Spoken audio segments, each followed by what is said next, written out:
بسم اللہ الرحمن الرحیم۔ سیرت النبی کی 7ویں کلاس کے ساتھ ہم حاضر ہیں۔ نبی اکرم صلی اللہ علیہ وسلم کو دودھ کس نے پلایا، آپ کی پرورش کیسے ہوئی، اس پر مختصراً بیان کریں گے۔ آپ علیہ السلام کی جب ولادت ہوئی، آپ کا جب نام رکھا گیا، آپ کا جب عقیقہ کیا گیا، تو اگلا مرحلہ آتا ہے آپ کی رضاعت، آپ کو دودھ کس نے پلایا۔ تو نبی اکرم صلی اللہ علیہ وسلم کی جب پیدائش ہوئی تو آپ کی والدہ حضرت آمنہ نے تقریباً 2 یا 3 دن تک آپ کو دودھ پلایا۔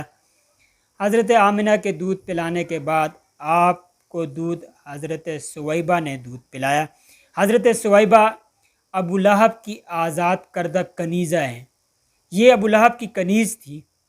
جب انہوں نے ابو لہب کو جا کر آپ علیہ السلام کی پیدائش کی خبر سنائی تو ابو لہب آپ کا چچا اتنا خوش ہوا، اس نے ثویبہ کو آزاد کر دیا۔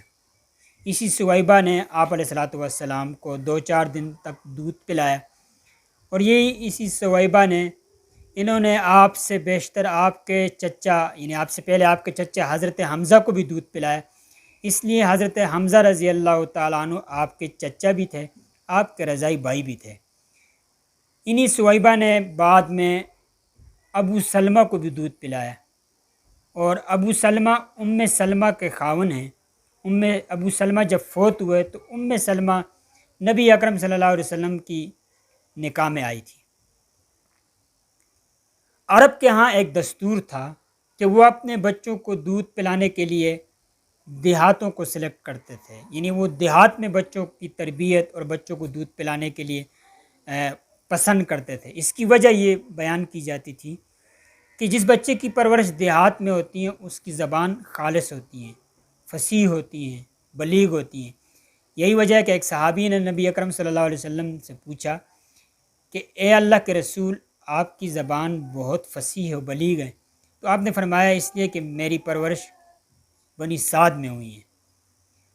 تو آپ بنی سعد کی کچھ عورتیں، اس میں حضرت حلیمہ سعدیہ رضی اللہ تعالیٰ عنہ بھی تھی، وہ بچوں کی تلاش میں مکہ آئی کہ مکہ میں آ کر وہ چھوٹے بچوں کو تلاش کرتے تھے اور ان کو دودھ پلاتے تھے۔ نبی اکرم صلی اللہ علیہ وسلم کے بارے میں جب کسی عورت کو اس بات کا علم ہوتا کہ یہ یتیم ہیں تو وہ آپ علیہ السلام کو چھوڑ دیتی تھی۔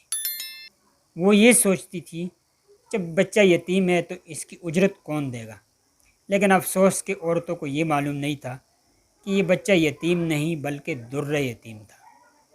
حضرت حلیمہ سعدیہ رضی اللہ تعالیٰ عنہ کو جب کوئی بچہ نہ ملا تو اپنے خاون ابی کبشہ سے مشورہ کیا۔ مشورہ کرنے کے بعد نبی اکرم صلی اللہ علیہ وسلم کو آپ نے لے لیا۔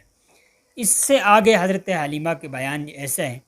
حضرت حلیمہ فرماتی ہیں جب ہم اپنے قبیلے سے سفر کر کے آ رہے تھے، اس وقت سواری کے طور پر ہمارے پاس ایک گدھی تھی مریل قسم کی، اور ایک اونٹنی بھی تھی۔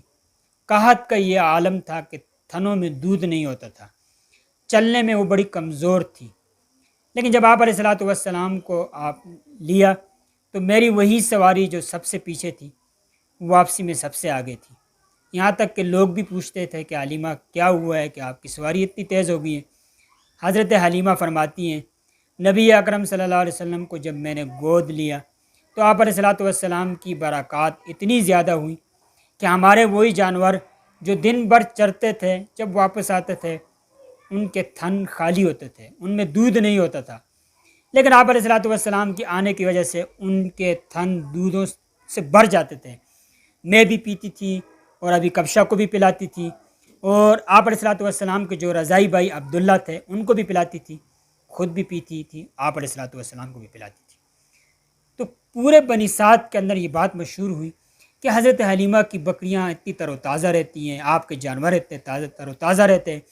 چنانچہ آپ نے اپنے چرواہوں سے یہ کہا کہ آپ بھی اپنے جانور وہاں چرائیں جہاں حضرت حلیمہ کے جانور چرتے ہیں۔ چنانچہ لوگوں نے ایسا کیا، لیکن وہی ماجرا تھا، اس لیے کہ حضرت حلیمہ سعدیہ رضی اللہ تعالیٰ عنہ جس بچے کی پرورش کر رہی تھی وہ بچہ تمام انبیاء کا سردار تھا۔ اسی بچے کے بارے میں آتا ہے کہ اگر وہ بچہ نہ ہوتا تو اللہ رب العزت کائنات ہی کو پیدا نہ کرتے۔ یہ وہی بچہ تھا جو بعد میں بیت المقدس کے اندر تمام انبیاء کو امامت کروائیں گے۔ یہ وہی بچہ ہے جو اپنے ہاتھ سے حوض کوثر پلائیں گے۔ یہ وہی بچہ ہے جس کی سفارش سے میدان محشر میں حساب کتاب شروع ہوگا. یہ وہی بچہ ہے جس کا نام اللہ کے نام کے ساتھ آئے گا. جہاں پر اللہ رب العزت کا تذکرہ آئے گا وہاں پر محمد کا تذکرہ آئے گا. اسی لیے قاسم نانوتوی رحمہ اللہ حجت الاسلام فرماتے ہیں کہ سب سے پہلے مشیت کے انوار سے روح نقش محمد بنایا گیا، پھر اسی نقش سے لے کر روشنی بزم و کون و مکان کو سجایا گیا. ملتے ہیں نیکسٹ ویڈیو کے ساتھ. بہت شکریہ.